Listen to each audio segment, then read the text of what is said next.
Bismillahirrahmanirrahim. Assalamualaikum warahmatullahi wabarakatuh. Jemaah yang dimuliakan Allah, dalam video singkat ini izinkan kami menjelaskan tata cara umroh langsung praktik di Masjidil Haram. Mari kita ikuti.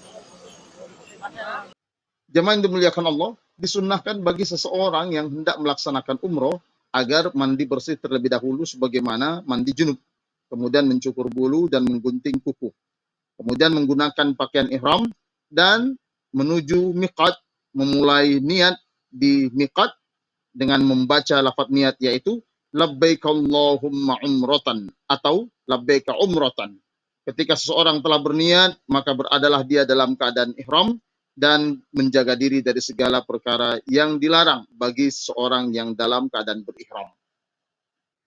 Setelah berniat dan berihram dari miqat, maka dianjurkan memperbanyak bacaan talbiyah, yaitu labbaik Allahumma labbaik, labbaik la syarika laka labbaik, innal hamda wan ni'mata laka wal mulk la syarika lak, terus diulang sampai melihat Ka'bah. Jemaah dimuliakan Allah, perjalanan dari hotel kita menuju Masjidil Haram sambil membaca talbiyah labbaik Allahumma labbaik, jangan berhenti sejak miqat. Kemudian selurus dengan Tower Zamzam ini, kita mengambil jalur sini, ini untuk masuk pintu 3. Masuk lewat sini, ya, masuk lewat pintu 3 ini, kemudian lurus terus ke dalam sampai kita menemukan eskalator untuk turun ke pelataran Ka'bah. Yang dimuliakan Allah, ketika kita sudah turun dari lantai 2, kemudian kita masuk ke dalam Masjidil Haram, nah, kita berjalan terus, kemudian sampai kita melihat Ka'bah. Untuk Ka'bah sudah di depan kita. Kemudian selanjutnya kita mencari tempat sejenak yang tidak mengganggu atau tidak menghalangi orang lain berlalu lalang. Biasanya kita ke pinggir sini. Nah, kita berhenti sejenak di sini. Kemudian kita membaca doa ketika sedang melihat Ka'bah. Setelah kita membaca doa saat melihat Ka'bah, kita melanjutkan perjalanan. Ya, kita berjalan terus memposisikan diri sejajar dengan Hajar Aswad. Nah, kita lihat. Jadi jika jamaah tawafnya dekat atau jauh dari Ka'bah, ya, dekat dari dinding masjid, berarti selurus dengan lampu hijau ini. Lampu hijau ini sejajar dengan Hajar Aswad. Hajar Aswad di sebelah sana. Sebelum kita memulai tawaf, jangan lupa bagi laki-laki membuka bahu, ya, atau pundak sebelah kanan. Kemudian kita mulai lurus dengan Hajar Aswad. Saat sejajar dengan Hajar Aswad, kita mengangkat tangan sambil membaca Bismillah Allahu Akbar. Dalam keadaan seperti ini, jemaah yang dimuliakan Allah, jika jarak kita dengan Ka'bah jauh, maka tidak perlu mencium tangan. Cukup memberikan isyarat mengangkat tangan menghadap ke Hajar Aswad sambil membaca Bismillah Allahu Akbar 1 kali. 1 kali. Namun jika kita dapat menjangkau Hajar Aswad, baik dijangkau dengan benda, contoh dengan tongkat, maka kita bisa menyentuhnya dengan tongkat, kemudian mencium tongkat kita. Namun jika kita bisa menyentuh Hajar Aswad dengan tangan kita, maka kita menyentuh dengan tangan, kemudian mencium tangan. Namun jika kita bisa menjangkau langsung Hajar Aswad untuk mencium, maka kita mencium Hajar Aswad. Namun jika tidak, seperti jarak yang jauh dari sini, maka cukup mengangkat tangan sambil membaca Bismillah Allahu Akbar tanpa mencium. Kita mulai Bismillah Allahu Akbar. Kemudian kita berjalan mengelilingi Ka'bah. Ka'bah berada di posisi pundak kiri kita, ya, sambil membaca Subhanallah walhamdulillah wala ilaha illallah wallahu akbar wala haula wala quwwata illa billahil aliyil azim. Subhanallah walhamdulillah wala ilaha illallah wallahu akbar wala haula wala quwwata illa billahil aliyil azim. Nah, kemudian setelah itu kita lanjut putaran sambil membaca doa apa saja. Doa ini tidak dibatasi oleh Nabi SAW.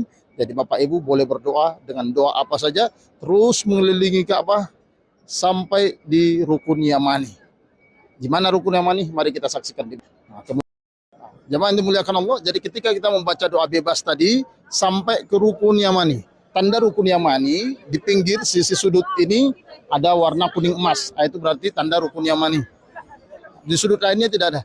Begitu kita tiba dan sudut jajar selurus dengan rukun Yamani, maka kita membaca doa, Rabbana atina fid dunya hasanah wa fil akhirati hasanah wa qina adzabannar. Boleh melambaikan tangan menyapa rukun Yamani tanpa membaca bacaan apapun. Cukup melambaikan tangan saja. Jika mampu untuk menyentuhnya, maka disunahkan untuk menyentuh rukun Yamani tanpa membaca apapun. Namun jika tidak, maka cukup melambaikan tangan saja. Rabbana atina fid dunya hasanah wa fil akhirati hasanah wa qina adzabannar. Doa ini boleh ditambahkan dengan bacaan wa adkhilnal jannata ma'al abrar ya Allah ya Aziz ya Ghaffar ya Rabbal alamin. Rabbana atina fid dunya hasanah wa fil akhirati hasanah wa qina adzabannar wa adkhilnal jannata ma'al abrar ya Allah ya Aziz ya Ghaffar ya Rabbal alamin. Terus diulangi sampai kita mencapai selurus dengan Hajar Aswad.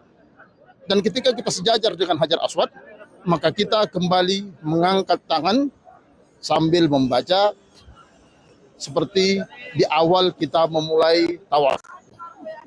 Sekarang kita sudah sejajar dengan Hajar Aswad, maka ketika sampai di sini berarti hitungan tawaf kita sudah selesai satu putaran tawaf. Kemudian kita kembali mengangkat tangan sambil membaca Bismillah Allahu Akbar sebagaimana di awal tadi. Kemudian kita melakukan seperti putaran pertama, maka itu sudah memasuki putaran tawaf kedua. Dan begitu seterusnya hingga tawaf ketujuh. Dan ketika tiba di tawaf ketujuh, maka kita mengakhiri tawaf cukup dengan hanya mengangkat tangan tanpa mengucapkan Bismillah Allahu Akbar. Nah, jemaah yang dimuliakan Allah, setelah menyelesaikan prosesi tawaf, sebelum melaksanakan sholat sunat tawaf, jangan lupa pundak ini kembali ditutup. Ya, jadi kembali ditutup sebelum melaksanakan sholat. Tatkala posisi kita dekat dari makam Ibrahim, maka kita membaca wattakhidhu mim maqami Ibrahim musalla. Jemaah yang dimuliakan Allah, setelah kita menyelesaikan prosesi tawaf tadi, disunahkan untuk menuju multazam untuk membaca doa jika memungkinkan. Jika tidak memungkinkan, maka tidak perlu. Dan selanjutnya setelah menyelesaikan prosesi tawaf, kita melaksanakan sholat sunnah tawaf. 2 rakaat, di mana pada rakaat pertama kita membaca surah Al-Kafirun setelah Al-Fatihah dan membaca surah Al-Ikhlas pada rakaat kedua setelah surah Al-Fatihah. Sholat di sini merupakan sunnah dilakukan setelah melakukan prosesi tawaf tadi. Boleh mencari tempat di mana saja. Kita lihat, kita saksikan di sini banyak orang yang melaksanakan sholat. Ya. Boleh di semua area ini, boleh kita melaksanakan sholat sunnah tawaf. Nah, jemaah yang dimuliakan Allah, setelah menyelesaikan prosesi tawaf dan sudah melaksanakan sholat sunnah tawaf 2 rakaat, kita berjalan menuju tempat minum air Zam-Zam. Berada di posisi selurus dengan pintu Ka'bah ini. Kita masuk melalui jalur sini.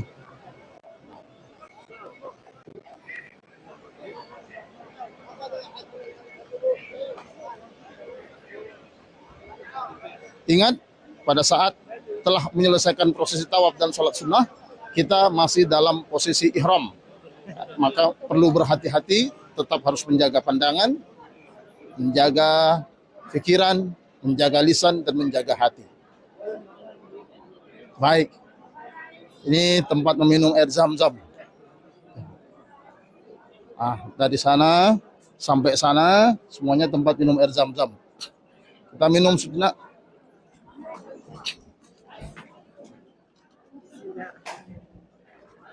Ambil gelasnya begini. Jadi ambil gelas yang bersih di sebelah sini. Ambil air, bersabar menunggu giliran.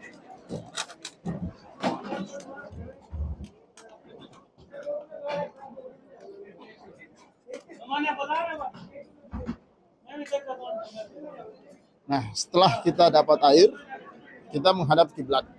Mengikuti sunnah Nabi. Jadi sunnahnya menghadap kiblat, kemudian membaca doa.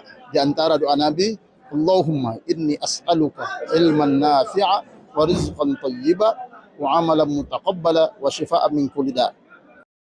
Nah, setelah membaca doa tadi, adapun tata cara minum Nabi SAW, beliau selalu meminum air dengan satu, tidak bernapas di dalam wadah atau di dalam gelas.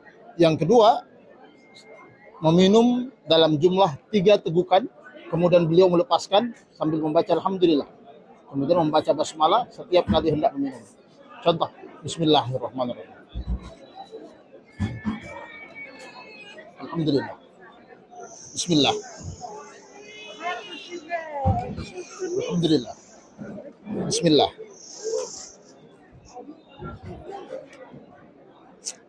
Alhamdulillah.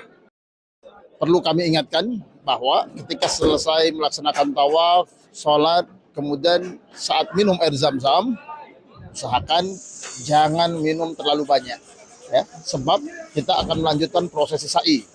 Jika jamaah minum terlalu banyak, bisa jadi nanti mengganggu prosesi sa'i kita.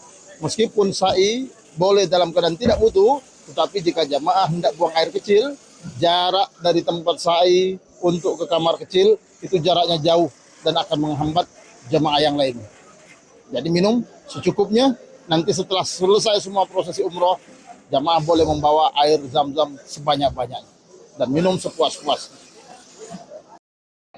Baik, jemaah yang dimuliakan Allah, setelah kita minum air zam-zam tadi, kita melanjutkan prosesi sa'i. Kemana? Kita jalan terus mengikuti petunjuk arah sana. Ada tulisan di dinding sana, ya, ilal mas'a atau tumas'a. Itu artinya tempat menuju, jalan menuju ke tempat sa'i. Terus sampai kita menemukan pintu masuk ke Safa Marwah. Nah, jemaah yang dimuliakan Allah, inilah penampakan bukit asli dari Safa dan Marwah.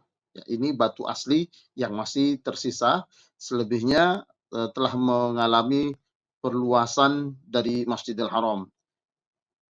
Nah, adapun bagian dari bukit Safa dan Marwah pasca perluasan Masjidil Haram ditandai dengan motif ubin yang seperti ini. Jemaah yang dimuliakan Allah, sebelum kita memulai sa'i, kita membaca abda'u bima bada'allahu bihi wa rasuluh.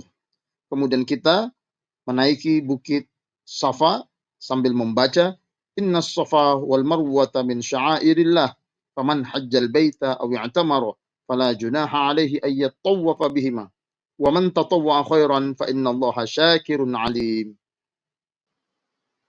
Ketika kita telah berada di atas bukit Safa, maka kita memposisikan diri menghadap kiblat, kemudian membaca Allahu Akbar, Allahu Akbar, Allahu Akbar. La ilaha illallah wahdahu la syarikalah, lahul mulku wa lahul hamdu wa huwa ala kulli syai'in qadir. La ilaha illallah wahdah, anjaza wa'dah wa nasara 'abdah wa hazamal ahzaba wahdah. Kemudian dilanjutkan dengan membaca doa bebas, lalu mengulangi kembali takbir tersebut, membaca doa bebas, kemudian mengulangi sekali lagi takbir dan membaca doa bebas. Selanjutnya kita memulai sa'i dengan berjalan dari Bukit Safa menuju Bukit Marwah. Dalam sa'i ini tidak ada doa khusus, boleh membaca Al-Quran atau berzikir atau membaca doa apa saja. Doa pun boleh dalam bahasa Indonesia atau di dalam bahasa apa saja. Jemaah yang dimuliakan Allah, dalam sa'i ini kita boleh dalam keadaan batal wudu, ya, tidak masalah. Namun yang perlu diperhatikan bahwa posisi kita ketika sa'i masih dalam keadaan ihram, maka perlu menjaga diri dan berhati-hati. Di antara sunnah ketika pelaksanaan sa'i adalah berlari-lari kecil di bawah lampu hijau bagi laki-laki, dan semuanya baik laki maupun perempuan disunnahkan untuk membaca doa Rabbighfir warham wa'fu wa takarrum wa tajawaz amma ta'lam innaka ta'lamu ma la na'lam innaka antallah al-azzul akram. Jemaah yang dimuliakan Allah, ketika kita telah tiba di Bukit Marwah, maka telah terhitung 1 putaran sa'i. Dan setibanya di Bukit Marwah, kembali kita melakukan seperti apa yang telah kita lakukan di Bukit Safa, yaitu bertakbir, kemudian membaca doa bebas sebanyak 3 kali, kemudian kembali memulai perjalanan dari Bukit Marwah ke Bukit Safa. Dan ketika kita telah tiba di Bukit Safa, maka telah terhitung 2 putaran sa'i. Dan begitulah seterusnya sampai pada putaran ke-7 sa'i dan berakhir di Bukit Marwah. Dalam pelaksanaan sa'i, jika jamaah merasa lelah atau haus, maka diperbolehkan beristirahat sejenak atau meminum air zam-zam, kemudian melanjutkan kembali prosesi sa'i sampai selesai. Setelah kita menyelesaikan prosesi sa'i yang berakhir di Bukit Marwah, maka kita melanjutkan ke prosesi tahallul, yaitu dengan mencukur rambut, baik sebagian atau keseluruhan, atau gundul, dan itulah yang terbaik. Adapun cara bertahallul bagi wanita adalah mengumpulkan ujung rambut, kemudian memotongnya sepanjang satu ruas jari. Perlu kami ingatkan bahwa pada saat pelaksanaan tahallul, kondisi kita masih dalam keadaan ihram. Maka dianjurkan bagi jamaah wanita agar tidak melakukan tahallul sambil mengangkat jilbab yang menyebabkan tersingkapnya rambut. Namun, melakukan tahallul dalam jilbab atau dalam keadaan tertutup. Jemaah yang dimuliakan Allah, dengan selesainya prosesi tahallul, maka telah selesailah semua rangkaian pelaksanaan umroh. Dan lepaslah kita dari keadaan ihram, dan segala sesuatu yang diharamkan dalam kondisi ihram telah menjadi halal kembali.